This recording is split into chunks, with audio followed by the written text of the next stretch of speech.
بسم اللہ الرحمن الرحیم۔ حضرت سلیمان علیہ السلام۔ حضرت داؤد علیہ السلام نے اپنا پایا تخت جبرون سے منتقل کر کے یروشلم کو دارالخلافہ بنایا۔ حضرت سلیمان علیہ السلام یروشلم میں پیدا ہوئے اور داؤد کو ہم نے سلیمان جیسا بیٹا عطا کیا، بہترین بندہ، کثرت سے اپنے رب کی طرف رجوع کرنے والا۔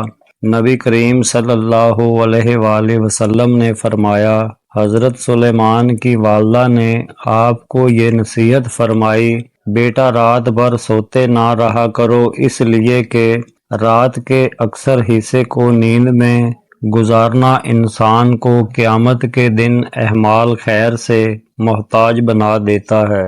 حضرت سلیمان علیہ السلام حضرت یعقوب علیہ السلام کے واسطہ سے حضرت ابراہیم علیہ السلام کی نسل میں سے ہیں، اور ہم نے اس کو بخشے۔ اسحاق اور یعقوب ہم نے ہر ایک کو ہدایات دی اس سے پہلے، اور اس ابراہیم کی اولاد میں سے داؤد سلیمان کو ہدایات دی۔ پرندوں کی بولیاں۔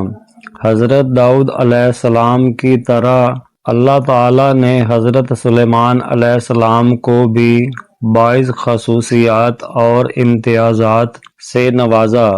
اللہ تعالیٰ نے حضرت داؤد اور حضرت سلیمان کو یہ خصوصیت دی تھی کہ وہ چرند پرند کی بولیاں جانتے تھے، اور بے شک ہم نے داؤد اور سلیمان کو علم دیا، اور ان دونوں نے کہا، حمد تو ہی اللہ ہی کے لیے زیبا ہے، جس نے اپنے بہت سے مومن بندوں پر ہم کو فضیلت دی۔ اور سلیمان داؤد کا وارث ہوا، اور اس نے کہا، اے لوگو، ہم کو پرندوں کی بولیوں والا علم دیا گیا ہے، اور ہم کو ہر چیز بخشی گئی ہے، بے شک یہ کھلا ہوا فضل ہے۔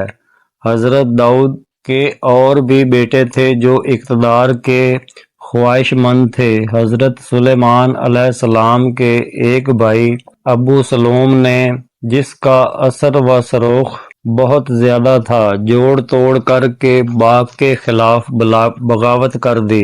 بغاوت اس زور شور کی تھی کہ حضرت داؤد کو یروشلم چھوڑنا پڑا۔ باپ بیٹے کی فوجیں آمنے سامنے آ گئیں، گھمسان کارن پڑا، کشتوں کے پشتے لگ گئے، لاشوں کا ڈھیر لگ گیا، اور باپ بیٹے کی اس جنگ میں ابو سلوم مارا گیا۔ بغاوت ختم ہونے کے بعد حضرت داؤد دوبارہ یروشلم واپس آ گئے۔ حضرت داؤد کی عمر کے آخری حصے میں دوسرے بیٹے ادوبیر نے تخت شاہی حاصل کرنے کے لیے فوج کشی کر دی۔ ان دو بغاوتوں کے بعد حضرت داؤد نے وزیر اعظم اور اراکین سلطنت کے مشورہ سے حضرت سلیمان علیہ السلام کی تخت نشینی کا اعلان کر دیا۔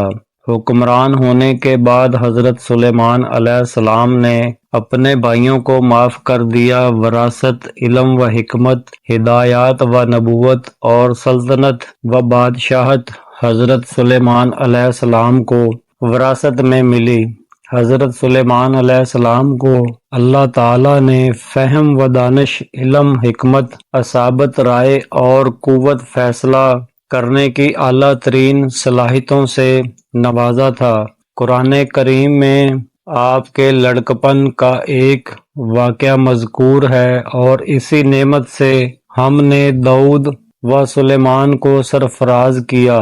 یاد کرو وہ وقت جب دونوں ایک کھیت کے مقدمے کا فیصلہ کر رہے تھے، جس میں رات کو دوسرے لوگوں کی بکریاں پھیل گئی تھی، اور ہم ان کی عدالت خود دیکھ رہے تھے۔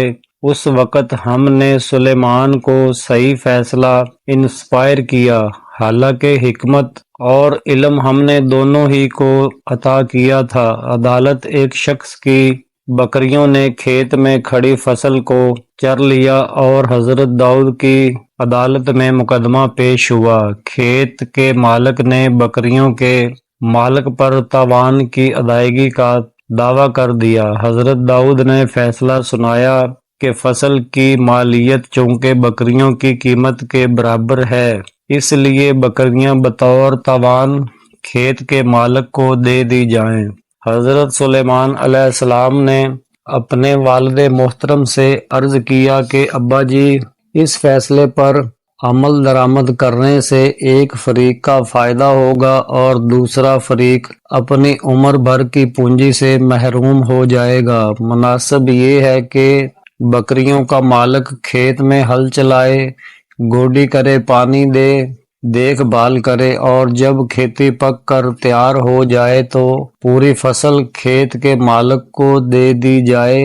اس دوران بکریاں کھیت کے مالک کے پاس رہیں، وہی بکریوں کا دودھ استعمال کرے، ان کو اپنے کام میں لائے، یعنی بکریوں پر اسے ہر قسم کا تصرف حاصل ہو، اور جب بکریوں کا مالک فصل دے دے تو اسے بکریاں واپس کر دی جائیں۔